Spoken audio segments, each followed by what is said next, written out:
What's up, everyone? Today we're going to have a look at an article about the Superman movies by Zack Snyder. Now, he made 3 films: Man of Steel, Batman vs. Superman, and Justice League. This article talks about whether the SnyderVerse could be restored in some way. He originally planned to make 5 movies in total, and this would cover a big story and many characters. But he ran into problems along the way. His plans were then taken away by Warner Brothers. Then Joss Whedon had to write and direct extensive reshoots, which led to the 2017 version of the Justice League that fans were not happy with. This led to fans campaigning for the studio to release the Snyder Cut, and then in 2021, we got the 4-hour version. The ending to Justice League was left open for a sequel, and that's where the SnyderVerse ended. Now, in a recent video speaking to Josh Horowitz, which came out today, Zack Snyder shared his take on whether he could still make those sequels. I would never say that there's no way. I would never, because I was on the ride that created Justice League.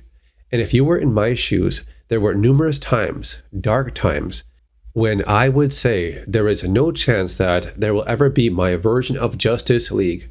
It will never exist, and it can't. He also goes on to say that he would be open to have the rest of his story explained in another format, like a comic book or animation. We've absolutely talked about it quite a bit. I mean, we live in a world where all that's possible, and whatever form it would take, that would be amazing. But ever since James Gunn took over the Superman movies, there's almost no hope for the SnyderVerse.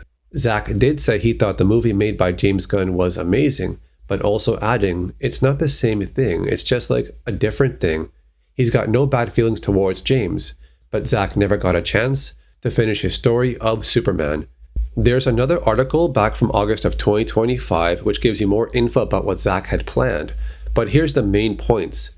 Following the events of Justice League, the team reassembles to deal with a natural disaster, but ultimately they go their separate ways, as they each have things to deal with in their own personal lives. An early version of the film did include a romance between Bruce Wayne and Lois Lane, and while it was not part of the Snyder Cut, it was one set to heavily influence the sequel. Lois does go back to Superman while she and Bruce are working together to find Lex Luthor, but Bruce knows that Lois is hiding something.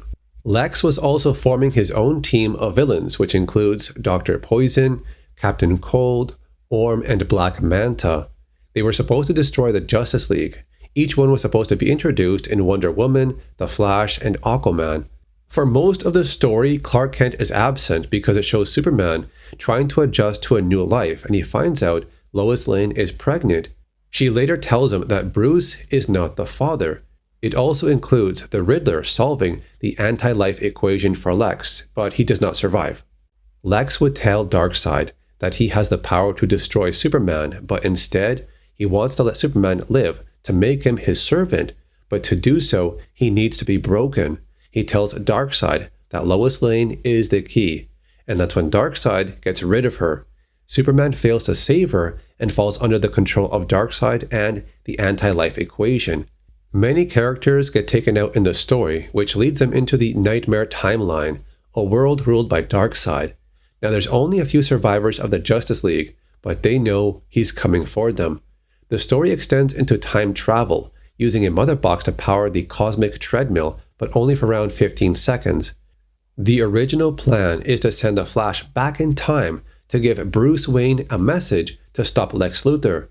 But before this occurs, Bruce would tell the Flash to send a different message. When they go ahead with this plan to have the Flash travel back in time, this would alert the corrupted Superman. He tracks them down and takes them all out. Even Batman gets impaled by the Kryptonian spear he made, but the Flash does escape, going back in time. The Flash would arrive after Bruce and Lois had an argument, and he tells Bruce that he is in fact the father of her child. Darkseid would then attack, and the Flash would vanish from existence. Bruce would save Lois, but gets injured by the Omega Beam from Darkseid. They would be saved by Superman, who pushes Darkseid's forces to retreat. The injuries that Bruce took would lead to his end, but this occurs later on. He does wish that he and Lois could have a better life outside the Batcave. He then goes into battle for his final mission. The finale includes the entire world coming together. This includes men, Amazons, Atlanteans, and even aliens, and they go against Darkseid's army. The Flash has now become so fast, he can be in 2 places at the same time. Cyborg takes control of the mother boxes and destroys them to weaken Dark Seid, and it's Batman who would sacrifice his life to put an end to the villain once and for all. Wonder Woman becomes a leader. She negotiates peace between every country in the world, ushering a new era for the planet. Aquaman becomes the ruler of Atlantis. Cyborg has evolved to become a god of the digital age and transforming himself to look human. Superman finds out that Bruce is the father of Lois's child, but he still loves her and wants to be the father of the boy. That's the reason to be Clark again. The story would then shift 20 years later during a memorial to Batman. This is when Lois finally tells her son her real father was Bruce Wayne. This leads into her son becoming the new Batman to protect his father's home and a legacy. Batman lives again. We only got 3 movies from Zack Snyder when he planned to have 5, but now you have an idea of what was planned for the story. It's pretty awesome. I like most of it, but maybe someday we could get this in a comic book or animation at least. Put your comments down below. Thanks for watching. I'll see you later.